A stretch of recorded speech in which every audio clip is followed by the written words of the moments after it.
Go ahead. We are taking you back to the year 1912. A German scientist named Alfred Wegener has a hypothesis which he calls continental drift. Get the drift?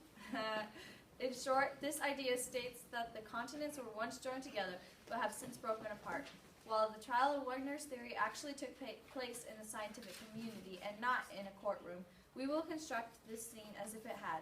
The scientific world is accusing him of promoting a theory which some people claim does not have enough supporting evidence. It will be up to the jury to decide if Wegener has enough evidence to defend his theory or if his idea shall be rejected.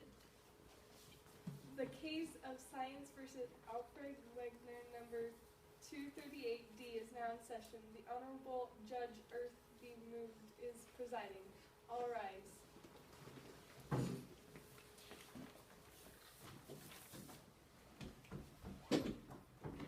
You may be seated.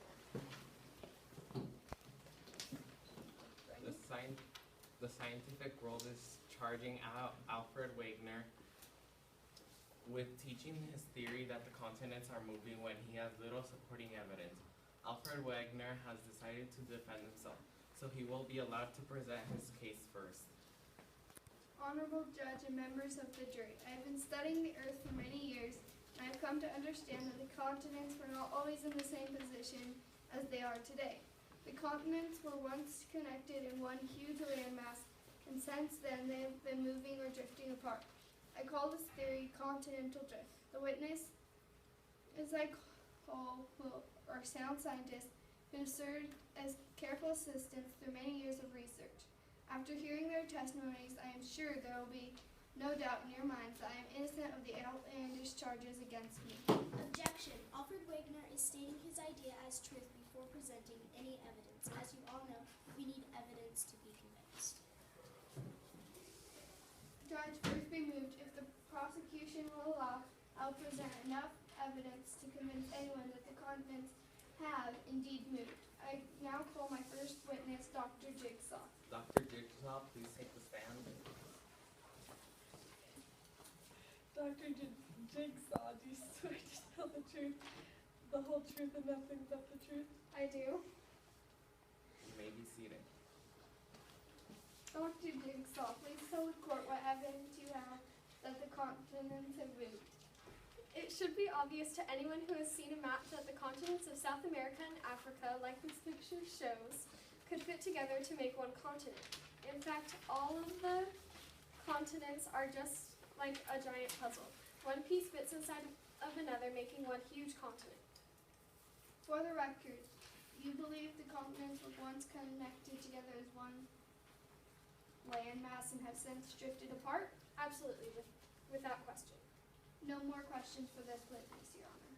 Dr. Jigsaw, you may step down. My next witness is my assistant, Same Rock. Assistant Samrock, please take the stand. Assistant Sarah, do you swear to tell the truth, the whole truth, and nothing but the truth? I do. You may be seated.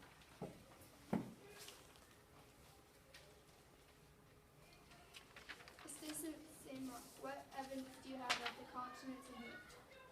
I have studied the rocks on the edges of South America, Africa, India, and Antarctica. I have found that the rocks on these continents match up with the same rock type, age, and layers. Also, whole mountain ranges suddenly end up at the edge of one continent and continue to the adjacent continent, like seen in this picture. The mountains of the edge of North America, Africa, Greenland, and Europe were formed at some time, about 410 million years to 250 million years ago. The evidence shows that the mountains were formed at the same time. What does this have to do with the continents all moving? The simplest explanation for all these continents is to have the same rock type, age, and layers. The mountain ranges is that they were formed at the same time. They then later split up and moved to their present positions. As far as I know, there is no other way to explain why they match up. Thank you, Assistant Same Rock. No more questions. You may step down. My third witness is Assistant Same Rock's intern, Isophosil.